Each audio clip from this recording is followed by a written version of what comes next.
Assalamualaikum warahmatullahi wabarakatuh.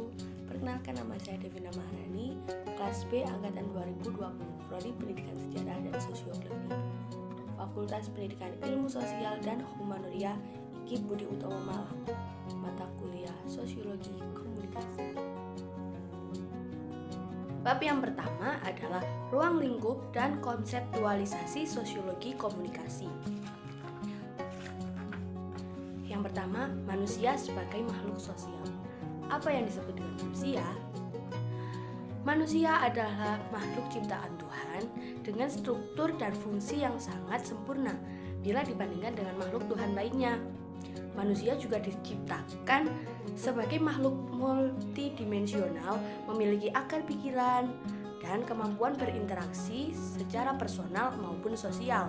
Karena itu, manusia disebut dengan makhluk yang unik yang memiliki kemampuan sosial sebagai makhluk individu dan makhluk sosial.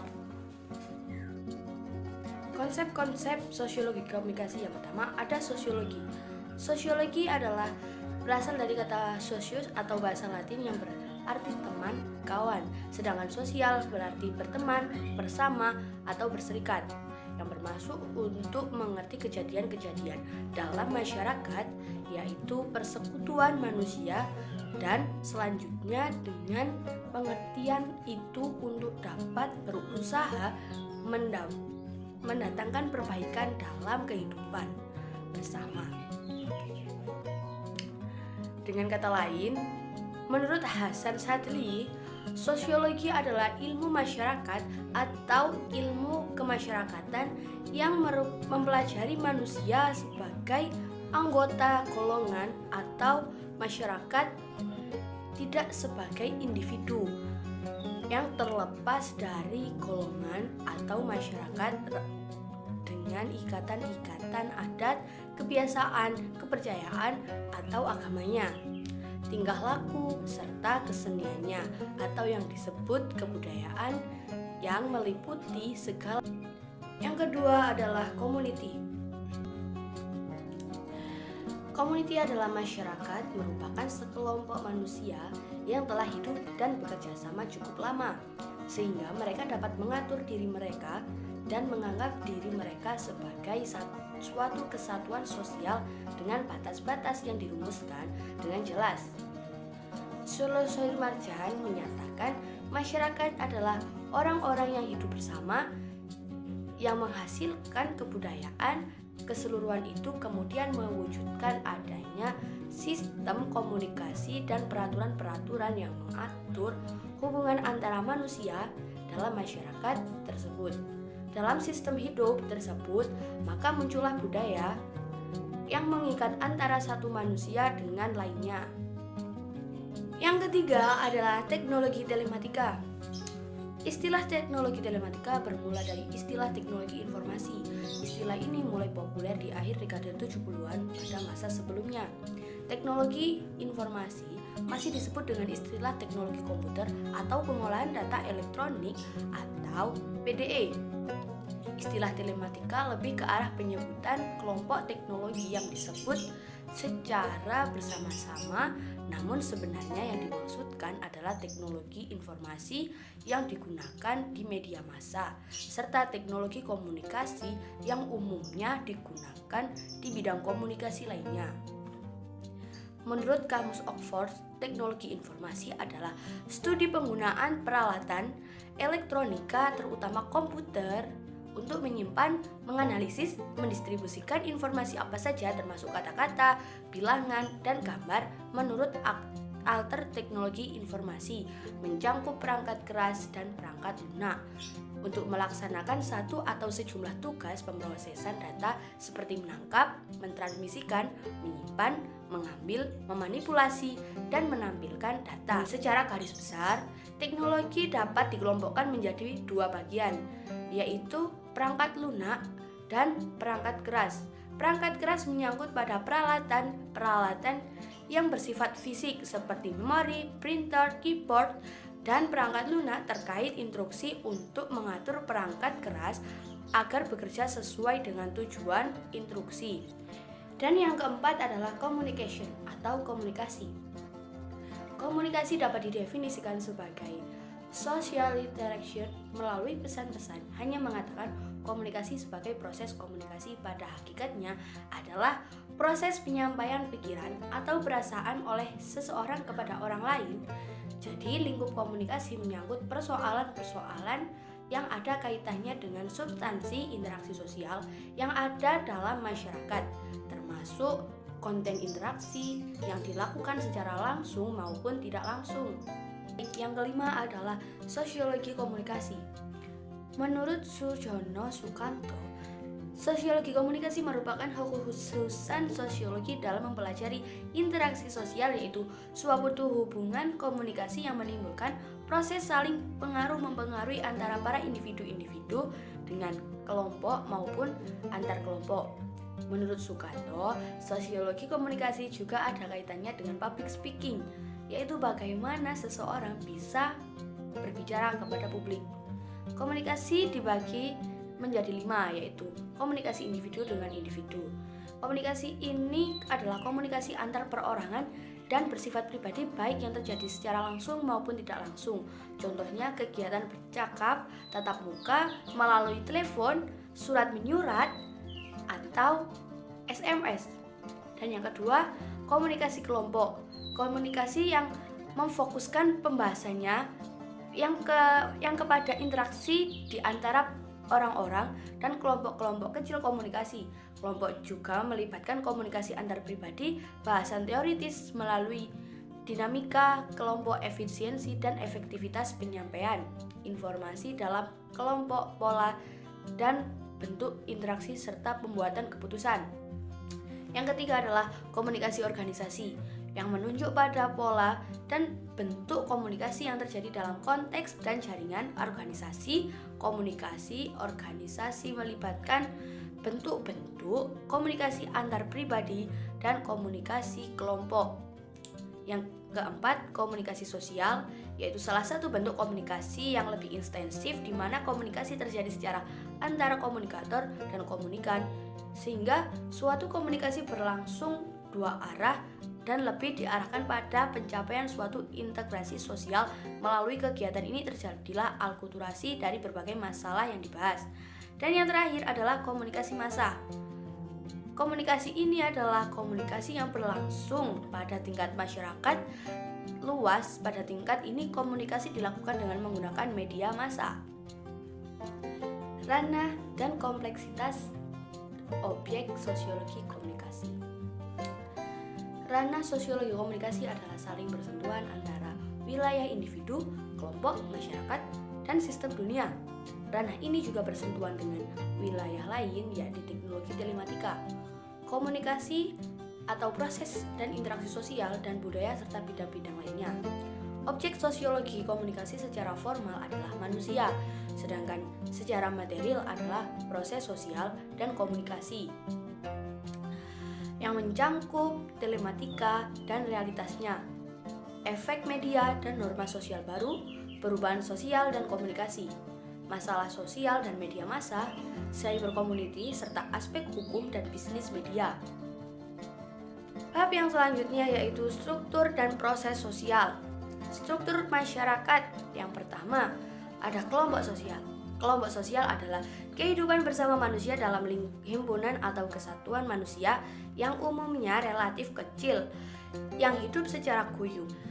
Peran sosial adalah sekumpulan data aturan yang mengatur interaksi dan proses-proses sosial di dalam masyarakat. Wujud konkret dari peranata sosial adalah aturan, norma, adat istiadat, dan semacamnya yang mengatur kebutuhan masyarakat dan telah diinternalisasi dalam kehidupan manusia. Dengan kata lain, peranata sosial adalah sistem norma yang telah melembaga atau menjadi kelembagaan di suatu masyarakat. Misalnya kebutuhan orang terhadap penyembuhan penyakit, menghasilkan kedokteran, perdukunan, penyembuhan, alternatif kebutuhan manusia terhadap pendidikan bagi anggota keluarganya, dan lain-lain. Selanjutnya adalah stratifikasi sosial. Stratifikasi sosial atau strata sosial adalah struktur sosial yang berlapis-lapis di masyarakat. Pelapisan sosial menunjukkan bahwa masyarakat memiliki strata mulai dari yang terendah sampai yang paling tinggi. Secara fungsional, lahirnya strata sosial ini karena kebutuhan masyarakat terhadap sistem produksi yang dihasilkan oleh masyarakat di setiap strata, di mana sistem produksi itu mendukung secara fungsional masing-masing strata. Stratifikasi sosial juga diartikan pembedaan penduduk ke masyarakat ke dalam kelas-kelas sosial yang bertingkat, yaitu kelas tinggi, kelas-kelas rendah. Setiap masyarakat selalu mempunyai lapisan mulai dari yang sederhana sampai yang rumit, tergantung dari teknologi yang dikuasai oleh masyarakat tersebut. Secara umum, strata sosial di masyarakat melahirkan kelas-kelas sosial yang terdiri dari tingkatan, yaitu upper class, middle class, dan low class. Bentuk-bentuk dari stratifikasi sosial yang pertama adalah stratifikasi sosial terbuka. Stratifikasi ini di mana seseorang atau kelompok yang menjadi anggota masyarakat kemungkinan untuk merubah tingkatan kelas-kelas sosialnya. Yang kedua, stratifikasi sosial tertutup. Sistem stratifikasi sosial yang di mana seseorang atau kelompok yang menjadi anggota masyarakat cukup sulit untuk merubah tingkatan kelas sosialnya. Yang ketiga adalah stratifikasi sosial campuran, yaitu gabungan dari stratifikasi sosial terbuka dan tertutup. Dalam masyarakat terdapat dua sistem stratifikasi, ada sebagai masyarakat yang sudah menggunakan stratifikasi sosial terbuka dan sebagian lagi masih yang menggunakan stratifikasi sosial tertutup. Selanjutnya ada mobilitas sosial. Menurut Harten dan Hahn, mobilitas sosial dapat diartikan sebagai suatu gerak perpindahan dari suatu kelas sosial ke kelas sosial lainnya. Mobilitas bisa berupa peningkatan dan penurunan dalam segi status sosial dan termasuk pula segi penghasilan yang dapat dialami oleh beberapa individu atau keseluruhan anggota kelompok. Jenis mobilitas sosial yang pertama ada mobilitas sosial horizontal, yaitu perpindahan status sosial dari satu posisi ke posisi lain yang sifatnya sederajat. Mobilitas horizontal tidak menimbulkan perubahan atau peningkatan dalam seseorang masyarakat. Contohnya, pemindahan wilayah dinas seorang PNS dengan jabatan yang sama, serta penggantian kerja dari sekretaris menjadi bendahara dengan gaji yang sama. Yang kedua, mobilitas sosial vertikal. Peralihan individu dari suatu kedudukan sosial yang rendah menjadi lebih tinggi. Contohnya, guru honorer menjadi guru PNS, seorang gubernur maju dalam pilpres dan terpilih menjadi presiden. Dan yang terakhir adalah kebudayaan. Produk dari seluruh rangkaian proses sosial yang dijalankan oleh manusia dalam masyarakat dengan segala aktivitasnya. Unsur kebudayaan ada 7, yaitu pertama sistem teknologi, kedua sistem mata pencarian, ketiga sistem kemasyarakatan, keempat bahasa, kelima kesenian, keenam sistem pengetahuan, dan yang ketujuh adalah religi. Proses dan interaksi sosial. Gilin mengatakan, interaksi sosial adalah hubungan sosial yang dinamis antara individu dengan individu lain atau dengan kelompok atau hubungan antar kelompok. Hubungan ini tercipta atau terjadi karena pada dasarnya manusia tidak bisa hidup tanpa orang lain. Syarat terjadinya interaksi sosial ada 2. Yang pertama adalah kontak sosial. Kontak sosial merupakan cara yang dilakukan seseorang dalam proses interaksi sosial, meski kontak itu berarti sama-sama menyentuh, tetapi dalam interaksi sosial, kontak tidak selalu menimbulkan interaksi atau hubungan fisik. Karena orang bisa saja berbicara melalui telepon, ponsel, maupun surat. Dan yang kedua adalah komunikasi. Dengan adanya komunikasi, pesan yang ingin kita sampaikan bisa tersampaikan. Secara harfiah, komunikasi adalah kegiatan saling menafsirkan perilaku, gerakan fisik, pembicaraan, atau sikap dan perasaan-perasaan yang tersampaikan. Selanjutnya yaitu proses-proses interaksi sosial. Terdapat dua bentuk proses interaksi sosial. Yang pertama adalah proses sosial asosiatif. Nah, proses sosial asosiatif ini adalah bentuk integrasi sosial yang bersifat positif yang mengarah pada kesatuan. Proses asosiatif juga disebut proses sosial integratif atau konjungtif. Proses ini penting untuk kemajuan masyarakat. Terdapat dua bentuk. Yang pertama, cooperation atau kerjasama, dan yang kedua, akomodasi. Yang kedua adalah proses sosial disosiatif. Proses ini adalah keadaan sosial di mana disamori akibat pertentangan antar anggota masyarakat. Ketidaktertiban sosial ini memunculkan diintegrasi sosial akibat pertentangan antar anggota masyarakat. Contohnya yaitu ada beberapa. Yang pertama, kompetisi, kontroversi, dan yang terakhir adalah konflik. Bab yang ketiga adalah interaksi sosial. Apa itu interaksi sosial? Interaksi sosial adalah hubungan timbal balik yang terjadi antara individu dengan individu, atau individu dengan kelompok, atau kelompok dengan kelompok. Proses interaksi sosial ini bisa terjadi di mana saja, di keluarga, lingkungan sekitar, di sekolah, ataupun di tempat kerja.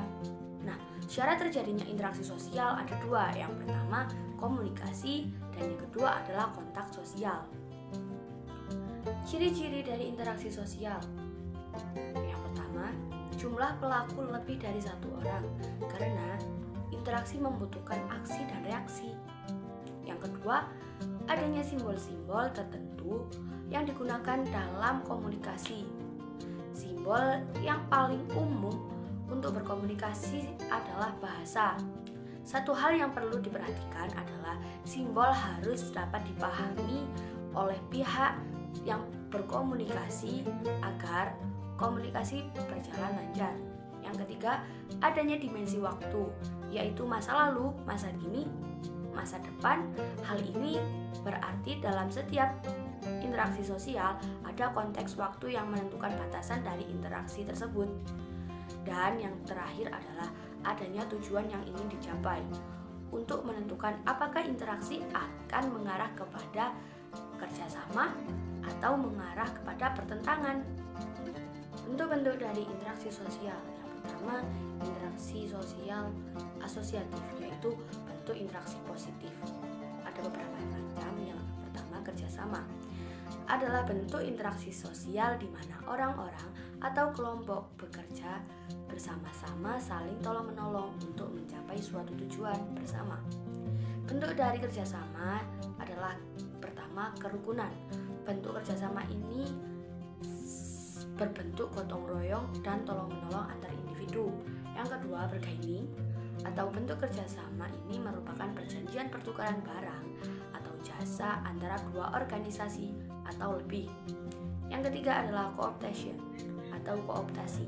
Bentuk kerjasama ini merupakan proses penerimaan hal-hal baru dalam kepemimpinan dan pelaksanaan politik dalam suatu organisasi agar menjadi lebih seimbang. Yang keempat ada koalisi.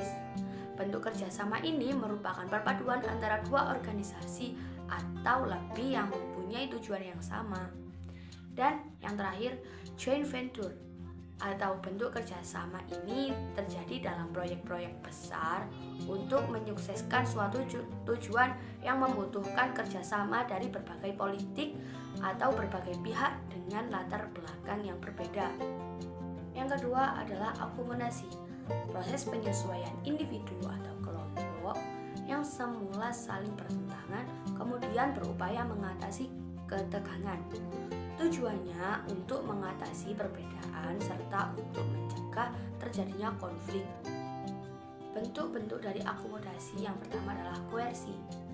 Koersi adalah bentuk akomodasi yang berlangsung karena paksaan kehendak suatu pihak terhadap pihak lain yang lemah dengan didominasi suatu kelompok atas kelompok lain.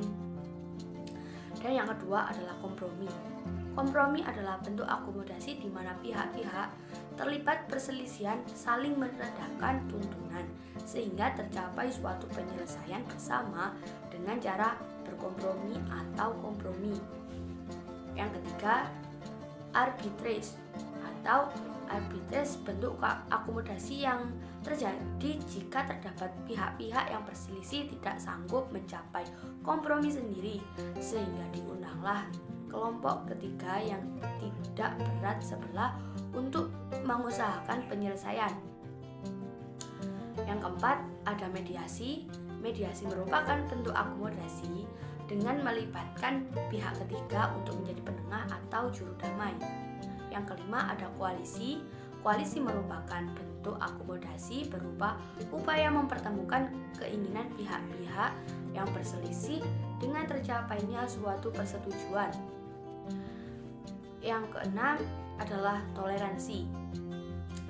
Toleransi adalah bentuk akomodasi tanpa adanya persetujuan resmi karena tanpa disadari dan direncanakan adanya keinginan untuk menghindarkan diri dari perselisihan yang saling merugikan.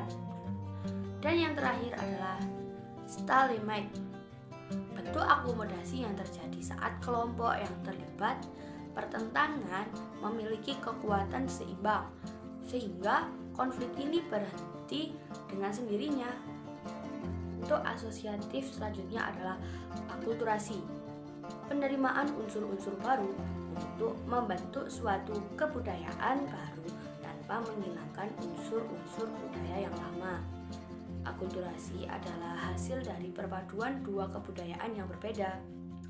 Dan yang terakhir adalah asimilasi, usaha-usaha untuk meredakan perbedaan antara individu atau antar kelompok untuk mencapai satu kesepakatan berdasarkan kepentingan bersama. Interaksi disosiatif, yaitu bentuk yang lebih mengarah kepada konflik dan perpecahan. Ada beberapa macam. Yang pertama, kompetisi. Interaksi sosial di mana orang-orang atau kelompok-kelompok berlomba meraih tujuan yang sama. Persaingannya pun dilakukan secara sportif sesuai aturan. Yang kedua adalah kontraversi, sikap menentang secara tersembunyi agar tidak terjadi perselisihan atau konflik terbuka. Tanda dari kontraversi yaitu ketidakpastian, keraguan, penolakan, dan penyangkalan yang tidak diungkapkan secara terbuka. Yang ketiga adalah konflik sosial, bentuk interaksi sosial yang terjadi karena adanya perbedaan paham dan kepentingan antara individu atau kelompok. Konflik ini juga sering ditandai dengan ancaman, kekerasan, dan kontak fisik antar pihak-pihak yang terlibat. Dan bab yang keempat adalah riwayat komunikasi dan sejarah kemanusiaan. Riwayat perkembangan komunikasi antar manusia adalah sama dengan sejarah kehidupan manusia itu sendiri. Perkembangan komunikasi dan teknologi komunikasi. Menurut O'Brien, mengatakan bahwa perilaku manusia dan teknologi memiliki interaksi di dalam lingkaran sosioteknologi di atas. Media komunikasi antar pribadi. Shailene Wen mengkategorikan perkembangan awal pada media komunikasi antara pribadi dengan 6 media, seperti yang pertama suara, yang kedua grafik, yang ketiga animasi, yang keempat teks, yang kelima musik, dan yang keenam video. Selanjutnya ada media penyimpanan. Shailene Wen mengatakan bahwa jenis-jenis media penyimpanan adalah yang pertama ada buku dan kertas, yang kedua kamera, yang ketiga alat perekam kaset, yang keempat kamera film proyektor, yang kelima pita perekam video, yang keenam disk opsional, yang ketujuh disket dan hard disk, yang terakhir disk operasional. 4. Era perkembangan komputerisasi adalah fase yang paling menentukan dalam revolusi komputer, yaitu pengembangan notasi biner di tahun 1600 1679, di mana notasi biner ini adalah dasar bagi semua bahasa komputer. Perkembangan teknologi komputer yang sedemikian cepatnya telah membawa dunia memasuki era yang baru yang lebih cepat daripada yang pernah dibayangkan sebelumnya. Setidaknya ada 4 era penting sejak ditemukannya komputer sebagai alat pengolah data sampai dengan era internet saat komputer menjadi senjata utama dalam komputerisasi. Yaitu yang pertama, era komputerisasi, yang kedua, era teknologi informasi, yang ketiga, era sistem informasi, dan yang keempat, era globalisasi informasi. Adopsi inovasi dan sikap masyarakat terhadap media. Inovasi berkaitan dengan gagasan, tindakan, atau barang yang dianggap baru oleh seseorang dan masyarakatnya. Konsep baru ini terbentang antara konsep pengenalan, persuasi, dan keputusan yang menggunakan adopsi. Difusi inovasi berhubungan dengan rentang waktu yang berlalu selama difusi inovasi berlangsung. Difusi inovasi berlangsung pada sistem sosial sudah mulai terbuka terhadap ide-ide baru, paling tidak ditandai dengan perubahan wawasan, pandangan, sikap, dan baru masuk pada perubahan perilaku.